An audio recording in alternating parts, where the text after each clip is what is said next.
Ghulibatir Rum. Ghulibatir Rum. Bangsa Romawi dikalahkan oleh Persia. Karena waktu itu zaman Nabi itu ada dua blok. Blok barat Roma, blok timur Persia. Roma dipimpin oleh Kaisar, Persia dipimpin oleh Shahinshah. Shah, raja di raja. Lalu ketika mereka berperang, kalah pasukan Roma. Maka kata Al-Quran bercerita, Ghulibatir Rum. Bangsa Roma dikalahkan. Tapi nanti mereka setelah kalah, min ba'di ghalabihim sayaghlibun. Mereka akan menang insya Allah. Di mana lokasi peperangan mereka itu? Fi adnal ardi. Hampir semua terjemahan menuliskan fi adnal ardi, lokasi peperangan itu di bumi terdekat. Adna diartikan sebagai dekat. Ketika ditanya, kenapa lokasi peperangan itu disebut dekat? Jawabannya karena dekat dari Makkah. Sekarang ditemukan ternyata makna adna bukan hanya dekat, tapi rendah. Di adnal ardi, di permukaan bumi yang paling rendah. Muncul ilmu pengetahuan baru. Kalau dekat, di mana lokasi peperangan itu? Di Dead Sea, Laut Mati. Laut Mati yang ada di Yordania. Dekat dengan Makkah, betul. Kalau dibandingkan dengan Konstantinopel. Tapi ketika dilihat terjemahan makna di permukaan bumi paling rendah, ternyata sekarang baru ditemukan permukaan bumi paling rendah di bawah permukaan laut adalah Laut Mati. Orang akan berkata, loh, dari mana Muhammad SAW tahu yang buta huruf tidak bisa tulis baca di zaman dan dia di masyarakat nomaden? Orang nomaden tahunya cuma ternak. Habis itu pindah-pindah. Dari mana dia tahu? Bagi orang yang beriman mudah saja. Wama yang tiqu anil hawa. Dia tidak bicara mengikut hawa nafsunya. In huwa illa wahyun yuha. Melainkan wahyu dari Allah Subhanahu wa taala. Sekarang kita dilarang pakai AC banyak-banyak karena dikhawatirkan akan terjadi kebocoran ozon. Kendaraan bermotor, pembakaran hutan, lalu kemudian bahan kimia. Maka kenapa terjadi global warming, pemanasan global? Karena ternyata lapisan ozon bocor dan panasnya masuk ke dalam. Apa kata Allah dalam Al-Quran? Idza sama'um fatarat, ketika langit terbelah. Kita yang dulu kecil melihat langit di biru, apa mungkin langit itu terbelah? Lalu kalau biru di atasnya berarti ada air, kalau terbelah jatuh air. Ternyata langit terbelah, lapisan ozon yang menjaga, yang panjangnya lapisan ozon itu 600 km. Dan kata Al-Quran, dia bukan bocor, tapi terbelah. Idza sama'um fatarat, ternyata wababanaina fauqakum sab'an shidada. Kami bangun di atas kamu itu ada 7 lapis yang sangat kokoh dan kuat. Itulah lapisan ozon, sehingga sebesar apapun meteor yang datang menghantam kita, meteor itu seperti es batu yang masuk ke dalam kuali panas, lalu kemudian mencair. Paling-paling yang jatuh ke bumi ini sebesar bola kasti. Itu pun kalau dia jatuh ke bumi sebesar kasti, bisa menghasilkan sebuah danau. Yang sekarang katanya sedang ada meteor besar yang akan datang ke bumi, mendekat. Tidak lama lagi, hati-hati, dunia sudah mau kiamat. Maka Bapak Ibu bersedekahlah.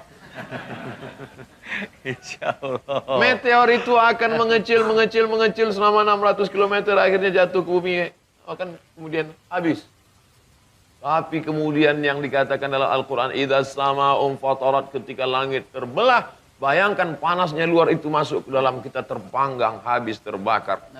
Makanya kalau mau mengkaji Al-Quran itu, apapun aspek yang mau dikaji, dari aspek politiknya, dari aspek ekonominya, dari aspek mukjizat ilmiahnya, bagaimana akhir dari kajian itu adalah orang akan berkata, Rabbana ma khalaqta hadza batila.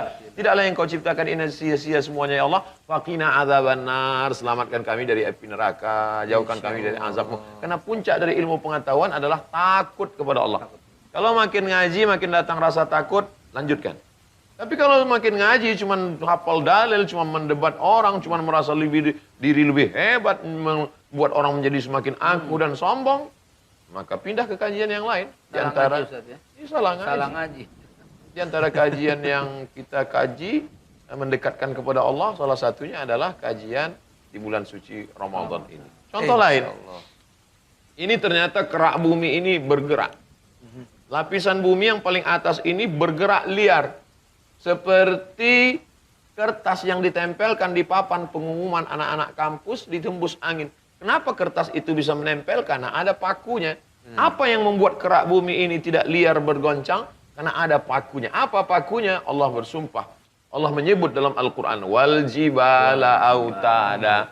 Wal jibala, bukit-bukit autada kami jadikan sebagai pasak. Jadi kalau kita buat kemah, itu ada tiang di tengah. Tiang itu biar supaya tidak goncang, bagaimana? Dipasak di bawah.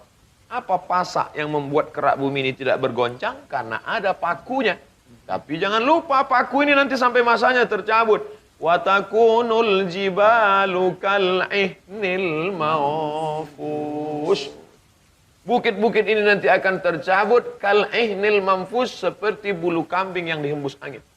Anai-anai yang berterbangan. Anai-anai berterbangan. Kal firasil.